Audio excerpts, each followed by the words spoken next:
वर्षों तक वहीं रह करके ठाकुर जी का स्मरण किया, तब श्रीमन नारायण भगवान प्रकट हुए शंख चक्र गदा पद्म धारण करके। और हमारे श्री वैष्णव संप्रदाय में जो मूल मंत्र आपको गुरुदेव देते हैं, अष्टाक्षर मंत्र, तो 8 अक्षर का मंत्र आपके आचार्य गुरुजनों ने दिया होगा या जनों ने हमसे दीक्षा ली उनको प्राप्त हुआ होगा। ये प्रथम बार श्री ठाकुर जी ने सटकोप स्वामी जी को प्रदान किया। सुनने में वो 8 अक्षर लगते हैं, बड़ा सरल लगता है, ऐसा लगता है कि ये तो बड़ा सामान्य साधारण सा, पर नहीं। एक एक अक्षर की व्युत्पत्ति और एक एक अक्षर का प्रभाव इतना अद्भुत है। अभी रामानुजाचार्य जी का प्रसंग शुरू होगा तब पता चलेगा कि उस मंत्र की विधि क्या है, उस मंत्र का रहस्य क्या है। मंत्र को गोपनीय रखना चाहिए, कभी किसी को नहीं बताना चाहिए। आप जितना जप तप करते हैं, जैसे ही किसी के सन्मुख आप मंत्र का बोलते हैं तो गुरु दीक्षा से अब तक जितनी बार जप किया सब विश्राम हो जाता है। इसलिए किसी के भी सन्मुख अपने गुरु मंत्र का उच्चारण नहीं करना चाहिए, गुरु के द्वारा प्रदत्त भाव का उच्चारण नहीं करना चाहिए।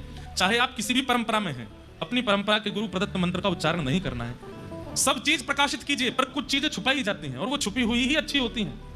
अब लोग कहें कि नहीं, इतना बड़ा पेड़ खड़ा हो गया, इसकी जड़ निकालो, बाहर निकालो, हमें तो देखनी है जड़ कैसी है। जड़ निकालते ही पेड़ तो नीचे गिर जाएगा ना, पेड़ तो नष्ट हो जाएगा ना, वो पुष्पित होगा ना वो फलित होगा। इसलिए जड़ तो गोपनीय ही अच्छी होती है। ऐसे ही बड़ी बड़ी इमारतें बनी हों, उसकी नींव तो गोपनीय अच्छी। कोई कहे मुझे नींव देखनी है कैसी है, उसके लिए तो धराशायी करना पड़ेगा ना 12 मंजिल को। ठीक वैसे ही आपकी भक्ति की स्थिति जितनी आगे बढ़ती जाएगी वो तभी बढ़ेगी जब आप अपने गुरु मंत्र रहस्य को गोपनीय रखोगे। वो भले ही सामान्य है, भले ही बहुत सरल है, पर वह रहस्य अद्भुत है, इसलिए उसको किसी को नहीं बताना चाहिए। वही अष्टाक्षर मंत्र सबसे पहले श्रीमन नारायण भगवान ने प्रकट होकर के श्री सटकोप स्वामी जी को प्रदान किया, और उसी मंत्र का उच्चारण आप निरंतर करते रहते हैं। जिनके बारे में हम सुन रहे थे, श्री गरुण जी महाराज, आप मधुर कवि के रूप में जन्मे, और एक दिन आप अयोध्या यात्रा कर रहे थे तो आप आकाश की ओर देखा कि दक्षिण से एक दिव्य प्रकाश दिखाई दे रहा है। तो आप प्रकाश के पीछे पीछे चलते चलते उत्तर से दक्षिण में आ गए, और दक्षिण में कहां पहुंचे, जहां श्री सटकोप स्वामी जी बैठे थे। तब मधुर कवि जी ने आकर के इनके ध्यान को खोलने के लिए खूब ताली भी बजाई, आवाज करी, लेकिन इनका ध्यान नहीं खुला। तब इन्होंने उनके कान के समीप जाकर के कहा कि मेरे मन की हृदय की अत्यंत वृहद जिज्ञासा है, कृपा कर उसको पूर्ण कीजिए। इतने भाव से आपने पूछा कि सटकोप स्वामी जी के मन में आया, अगर इसकी हृदय के प्रश्नों के उत्तर नहीं दिए गए तो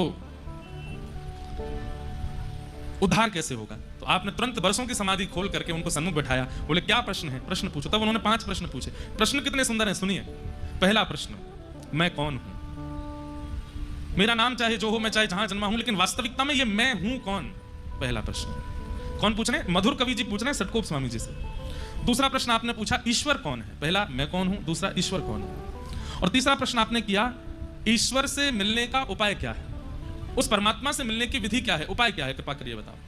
और चौथा प्रश्न क्या कहा, भगवत मिलन में बाधा कौन बनता है, ठाकुर जी से मिलने में बाधा क्या है। और 5वां और अंतिम प्रश्न पूछा, ठाकुर जी से मिल जाने का फल क्या है। अगर ठाकुर जी से मिल गए